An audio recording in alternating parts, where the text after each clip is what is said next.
mepacho na woso do ntoma akobo Action Progressive Institute wono so ano na wono matimi enso aboa pa dwumadi awodo mu die no edoso titru pa de fa enwumasua enso ehwon na bresemu ye benya to boasia abonchirimu ene ana pay wasomfo eyeme afia ampofowa mene adwen pa hene kofi mensa adwen papa na papa endi wani mukan information centers de babrodio num na to apiti mu afensem no yede mu nchemu eba edem owura yi ne fofura kwa enanno da memenda de atwa mu yi eni dis amanyoko delegate ewa poe mantem wani ntwo ni zigizagam wo mu nyina akohia mu okofodua epoe mantem ahinkro na kwom kohia no mo kwa akoto abayi party no eni animfo edema mantam no enu nti wo mu kwa ye no eni DC fo chairman ma yinfo from epoe mantem wofa eye owura Mark Oliver Kevo na abra papa yi agitumi na wie na samtwerefo ebusanse papa epoe mantem amubeto abawie bia no na eni DC fo moda form say keja sanse epoe mantem ha de wa bia nim dada ne eye framantem obi anim say NDC for dia no epoe mantem ansoso de the same thing eye you for dia any people for dia eti wa be chairman regional chairman e de be mpa na nti wo ba be ya bo man for do so 2024 abato ne de wo mu nkuni mo bedie na mo gusu aya tactical planning e wo ho mo gusu a esi hu nkunya e hwe se 2024 de besi apoe mantem hakura no wonum ebeto wo mu nkyere wo mu ade nkyene bi beka party ne ho na enkyene na yede enkyene no mankwa ne yeda na beboa ema adehye nso wa apoe mantem ho a ebe o makono no mato aba no bum ede ama eni DC amanyokonim na woto ne samsoro wo bo mane eche sisi no wonum eni da baby baako baby a wo mani da ne se nyame ya dom wo beto eye eni pipifo pum no muto wo mupum se twetwere bama eni DC fo benya akwanya no no baba betena abendwa de so wo cheche din sem no so senya nkwafo ne to aba ne de ma ne bubu no ono ani NDC fo delegate fo no anya no wanwa esanse ahyase no na ensem a wotete wo party no mu ane so ye de epe yuto ye pe babunu ye pe ba ma obetimi agina brane na waboa ma epoe mantem nso ye kenkan aba na fimpinu ane adronu na ya NDC yakọ yanim akododo na enu nti otete pa na tiden kwafo su esu fra no boni din so no a eno beto aba ne de amanti wo hunu yete say papa keve wo papa we ni no anshada anya ne hu bebre esanse ensam no hyesda etete wase ho no a no wo wie no wo se afa party fo no wo mu ba beka wo mu abom epoe mantem a eni DC amanyoko no wo meka mo ho abachirim na se ne praye eye ba ko a ubu mu na twete dwa na ye dodoro dia ubu mu antipo no saa wo mu ba beye wo mu beka mo ho abombua aprese 2024 abato no ebeko ede ama eni DC amanyoko no Ghana hafa na nyina na wo betempo ya se epoe mantem de NDC fo wo mabubu aba no adia na me nya me nwanwa efise na dodo no nso amoye mabunu no ehu ne se adwuma ye baba be ye 2024 na yama his excellency John Dramani Mahama samba be so ejanu no bio no omuhia babunu teseme a nani eden na otimi action crofo kan crofo nso bom ema ni bi part nanim ewa primantem hase eti dodo no agitumu se ye to bisa o te part nhye yase na ono so otimi sama amanfo te ase convince mo mbeka party no na fe so utimi de ne nan esi form make sure say ntutuye bia e be ye ewa primantem hase no se ekototin no na se omo ede ema omunia kebo enuti na anye mi bi nwanwa se results na ebasa nipa woteni nkai ayo wura ye ni foforo titire ni ayo ni foforo se wonjina apoe mantamu NDC fo nyina namu na chairman dibra no wondi hwentoto nioma owura Mark Oliver Kevo na owura Kevo santo ane samsu biama no wo chese afem pinu aduonu nan abato no hey ebeye se ngege Womani abrepa, womani abresa krodom. Na onia wobeye kanta kroso de. Womo di Holy Ghost fire no be bonu kofie ko wupa. Wase, womani abre na wenu NDC fu awagala ni ncho. Eni ni zigizaga won ka chiro bia se enye nipa ba akwadwumo enipa dodo akunwa na obi a pribi enti se dodo na aso anka mo ho ambomu a eni enye ye enti wose epoemantam atitru enye ono kwa na ye chairman ye wo secretary ye wo hwanhwan ye wo treasurer wo nyina kwa mo ho mbom sade be ye nkunim de no omo apreto o manimu no wo nsa ebeka na se wo so da ye hu no anya adwuma bia wo ho de enye ye age se wo so da ni wi a wo ye bibi title adwuma no action no ene wo sere so obi anfa ne ho njim bi NDC ni no wo ye bia fa ho jim na wo wi no wo se ha watete se kwofo bi wa NDC amanyo kodmom so bu betu franka 2024 no wo se ye hwan mo no se ye dufuo se ye kufuo se ye hwanhwanfuo fuo ni nyina wo monka dem yamfa credo ntutu wo mumu se twira esanse wo mu de nipa ba ko wo nim no eye Ghana mampenda da John Dramani Mahama no pe ene ye nipa grassroots for no form no eyada no efili no 2024 what is our expectation na yina yakabu menye one man show enyo nipa baako adwuma na ye baba beye yina na ye baba be kabum na ye de miswadi ho no asie ni so na ya ye nhehye ya ebetimi aye e de make sure say ya achieve sa miswadi ho na ye hwehwe na ye mu bi so ye campaign this time catch them say we are not after statistics ye mama me pen numbers me ka say ya boy ho modern ya ye hwehwe no say be we have no business coming back to tell them so call elections na ye ya de ya boy ho modern pa into no monsa e dia monsa to abana emaye we want to come and tell them say your call elections no your regional executive somebody and buy no ya baba be we need to be at their mom ya making sure say His Excellency John Dramani Mahama wa be president deal ya making sure say your parliamentary seat e ho da no ye di aka ho eno ene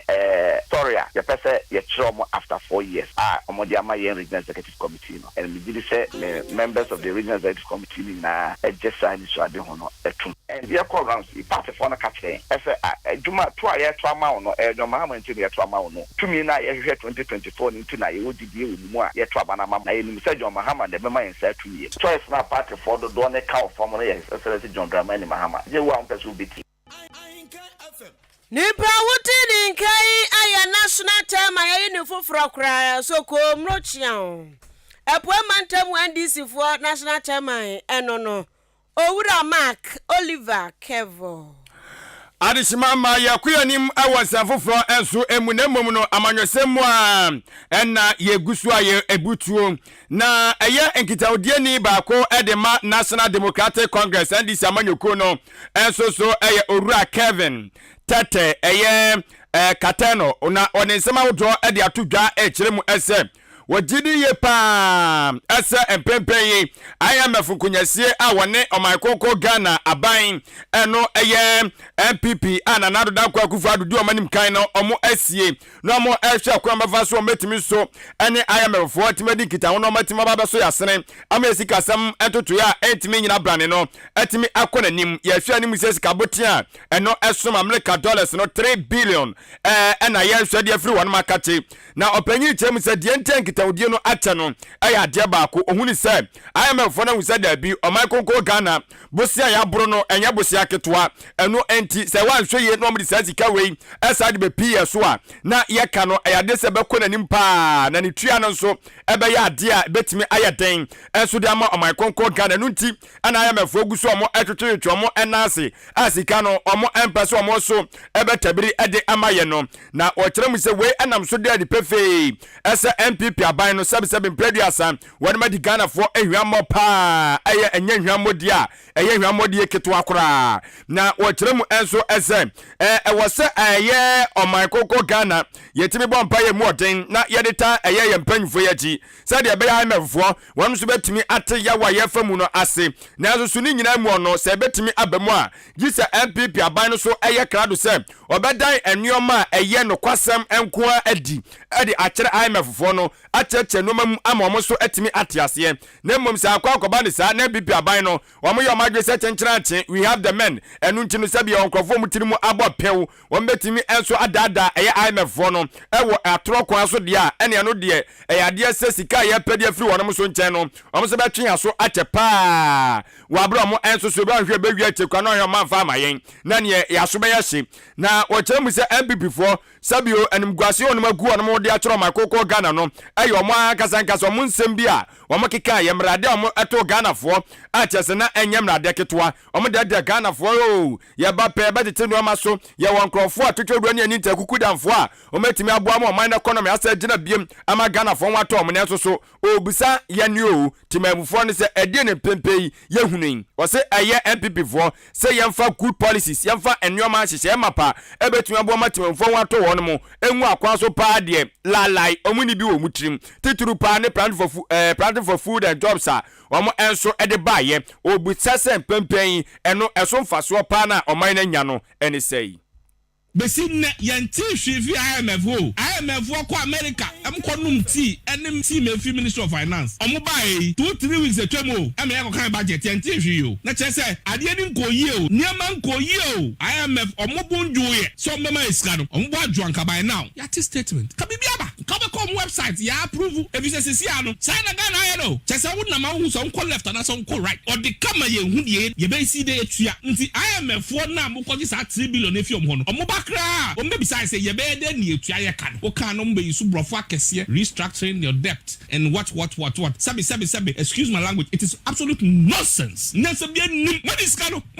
nti afa na be restructure debt e ka ye de no mo be restructure say the 20 years e be tua say am ko any 30 years and 40 years e je ka na le da ho mo amusi mo akọ school akese Oxford hwan de nya sabi suku nyansa na munya ni nyina mo de du krom ha no mo du kotoka da yira aye e fie nyansa e de bu man de mu ni bi kapra mo ni bi ene ye de krom ha mo no kati we have the men excuse me you have the useless men useless linkotia obi abo apata e ministry say otomba yire ene banti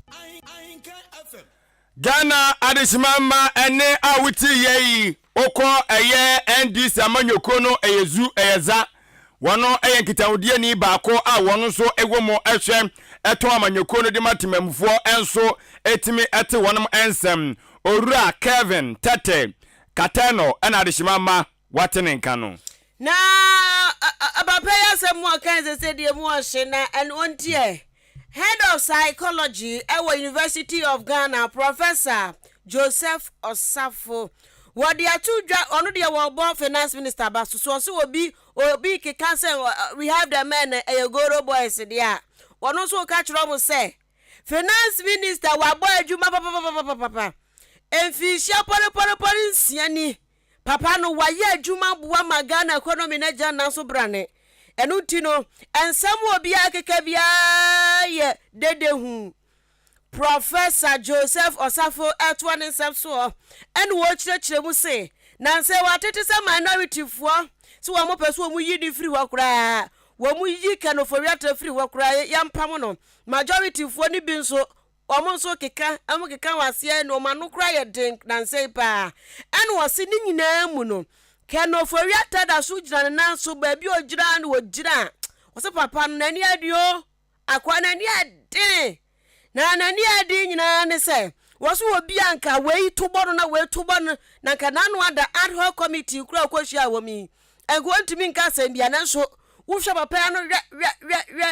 sesebe komfo yire na no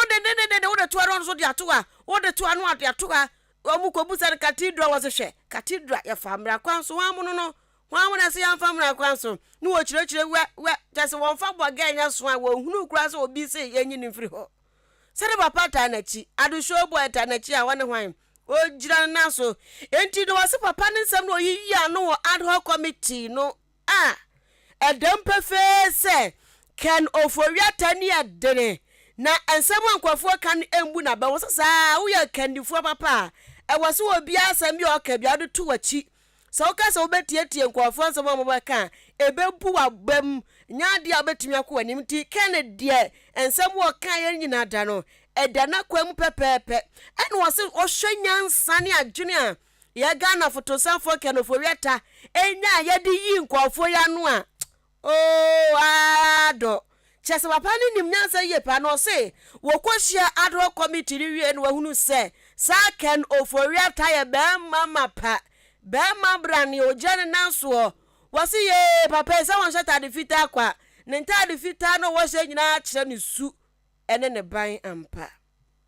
one ya ose osomesi adwuma enkwayi nti ye de evidence eba na abaya gina so na watwe na sensen afiri ho no we no na ode obi foforo e de aba essential motion no at least why minister for 6 years and in 6 years na ono na ehihye isikasem ototo isikasem we no free ho o hwe the other side enso ne say one e de motion ne kono me hu say enye even the minority nkwambu na frese yentwe afuria atansensen na mumu no ono ni party no so ano bebre esoro so a eno so etumi bra yenua panyini na ono aboforiata me de ka se me muze no ho ya ne ba se ontumi sori akese yentwe na ahwe yini fiso sa I was say we defend he is a man of composure say enema na eba no uhun say the composure o taking the cool so bad na de bebre no as a person. This thing can even make you sick. And you are no crack. This thing can even make you sick. It can make you go gaga. Nipa wuti ni nkan psychology chirapa de wayade pa nti ukopiem ewa University of Ghana Legona or your head of psychology Owura Professor Joseph Osafo ma yemfas da emayen aboafoi na Action Progressive Institute enso so eye adesua dwumadie no wonum edie pa hweboa anya adesua nko aba ne dwuma sem susu a wonum aben awedre enso so ewomu na anopa die wonum ewaka kire ye ne o kyese wode eye entity adwumadie bi eba ba yihye so ede ama Ghana eye adesuafo a wonum epeso omo enso so ekopiem o China ko di dwumadie sonko na etimi eboa ne tie nei se wade entity ewo nwumasua mu ewo makoko Ghana me awawie ne mom obese okwa eye Chinese foi wonum susu kro mi bi na okodi dwumadie wonum a ene ebie wasum na etie wakyese akonya no aba ede amawa enei wonum ehia dwumayefo pa wo China kyese nya de ketwa na wakyese so wadu be free eye Ghana ha adu akopiem o China no ade se won kata asem visa no wose wono akasa behwe no adu dwuma de amawa eno eye okwa ay free ede mawo sanso na free air ticket enso so eka ho se wo kọ ene se wo ba ne nyina no obedi dwuma ede amawo sanso na nuane ene ba bia obeda ne nyina no so wose men kan to se aye krado afen so no se okọ na akoye adwuma bosome aketua wo bedie wo cheso de ba Ghana cedis ni mu a enya de se ebeba form 10,500 ya no ase nso enti ebia ba je free 1,500 ede ekro na emum se etiaba form pade lalai na wose won mo akwanya enso so ewo dwumadie yi mu enie se wukuta abodin kata no eye NVTI ana NAPTEC ana afi city and guide holders no mo so mo akwanya sanso so ena ukuta eye wasi anase school to aso abodin krata ni bia oso akonya ewo ukuta abodin krata no eye degree oso so akonya ewo sanso ena ukuta eye abodin krata bia no eye certificate a ni nyina no so wo eye nimdie ne tete kakra ni nyina no akonya enso ewo ede emaw na wasise na tete no anase nhie ne sibi etie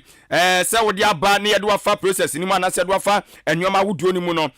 afi ye behwe se ye be ma tete a eno eye bosome miensa san tete ne yede ema wo no ye ma wo asua konya fa so ye ka eye China fo kasa no enso ewo Ghana ha na unya sa nimdie no awia afi wasanso ahwe no waboawo ama wo eye yede ukoduru China ho no na ehonum so ye behwe se ye be ma bosome mienu a de besua China fo so ekasa no eno omo China fo sua pon bi wo no ma obekọ na wakwakosua usua no so awia afi wode bosome mako edu enso de asi wo no ma wode ma wontete ede afa eye China fo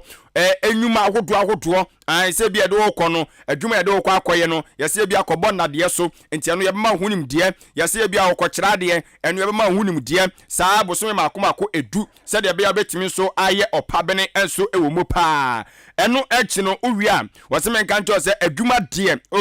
Ghana fana babia afi China fana babia wiase afa na ba bia so no a China for one more company enso e ho no no obetimi enso akwakoye adwuma enso e ho natimi enso aboa wo ye pa no wose menka cho se ma honya hye keka ho esan se first batch no wo mo ye di kan de wonom akọ eno eyade se yakopon ya doma January bosom ye kwakọ wura mu no e wa fipino ni aduonu miensa enso emu no na wonom bekọ enti kan ho so obese wo ka first batch no wa mepacho mentra se kura we eyatufo bo free visa ne na mu ide eyatufo bo na wotese so obese wo so already stand o so beka ho a mepacho frɛ panyfo ene dia kwantu na ye pa o eboa Ghana city no said no kire no no koye adwuma obi man so a o sisade ba city sima bebre wetimi da bebobra 0208 98 54 88 0208 98 54 88 and 05440 99 958 05440 99 958 Frempen Fosisi ana so efa ho ebedom na wose anu achi no action progressive for esamen kanche so mo sanso eye entete ewo nwuma suamu a eno eye pre SHS classes no na chese eno se no mo a mo pese eja mo so mo ko na mko gentete na mboaboa mo na eye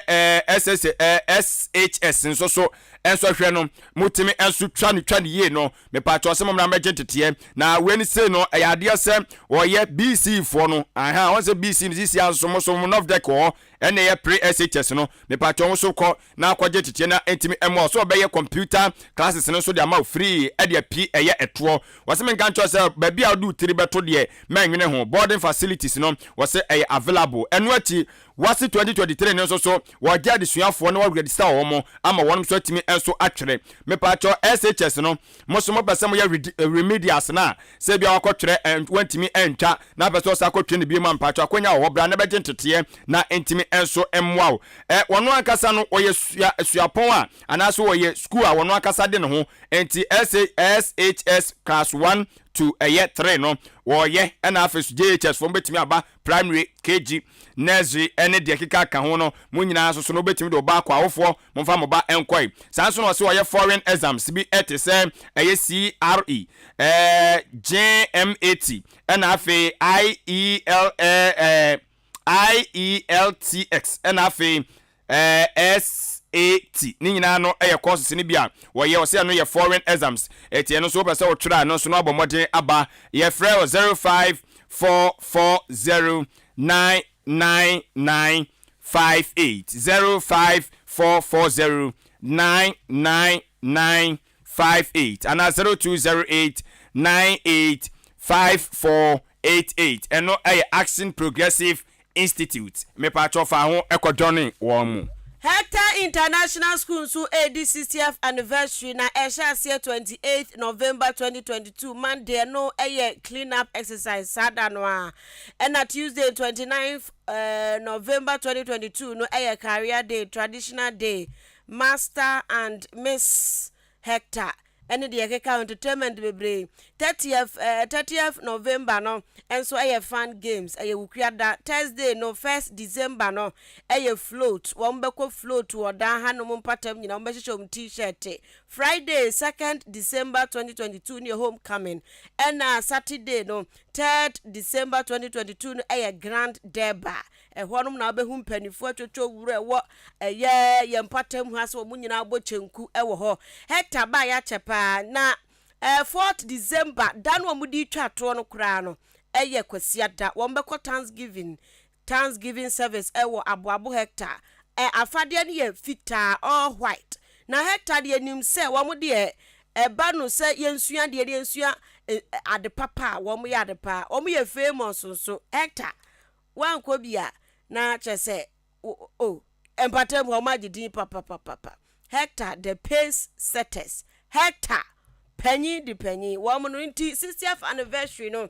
homecoming no nyina hyehyehye biti no wakobi penya na wahwa ye ne sa Ochimine Development Association for wo mo eto safro sempuntuo mane nkoso wo Ochimine mu enu nti 10 cedis pen ye dey register for number is open chechemu 0594 467-029 0594-467-029 and I feel baby about the ton dear who de Ahenkan 93.3 FM yabebo ne kama diama ubenya tofo and call for boost to say ciao and unti from marketing manager 0244290093 0244290093 na mayenye Kasiebo no tewei na wabun konta bi e dia fa eye emrahye bedwamu ahodo a ewo abibiman mu hanomo na omakonko Ghana eka ho bi okọ eye abibiman makomako eye dumiensa eso ene okoye saa enhwemu ehwemu dwumade na mtoto ye sade sibi enso etie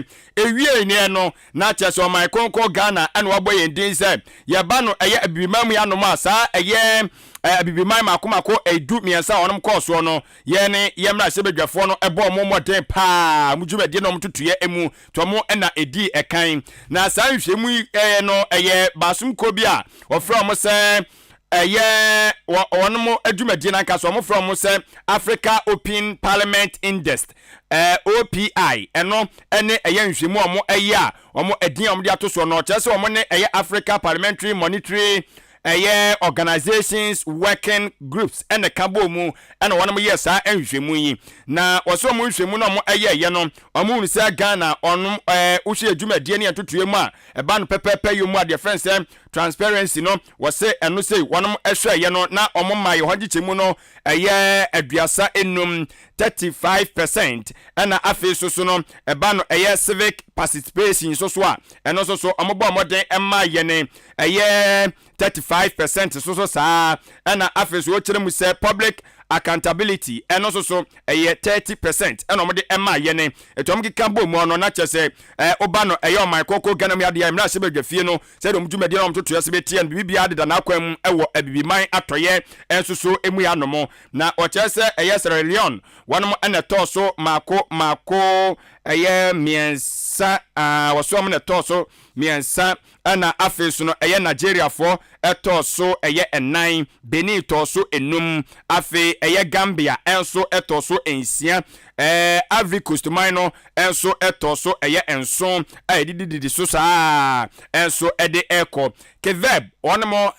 onomo ene to so mienu enso so ewo honomo ache so mso bo mo de pa enti we asem de ede mo my konko Ghana nyina ye yete anom se yemna se bedwafo no mo number no Africa Open Parliament Index so mo ebo mo modern pa ai ewo West Africa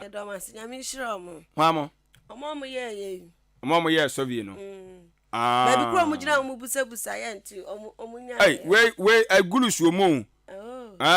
abibiman agru ekoku ene mo ya de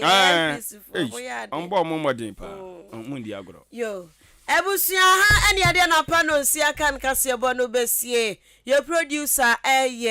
Kwabena Akim Sanso ena Kwame Asante de kwa ba Fontentan kese ne so yen ya kenkan de ma wo me afia ampofowa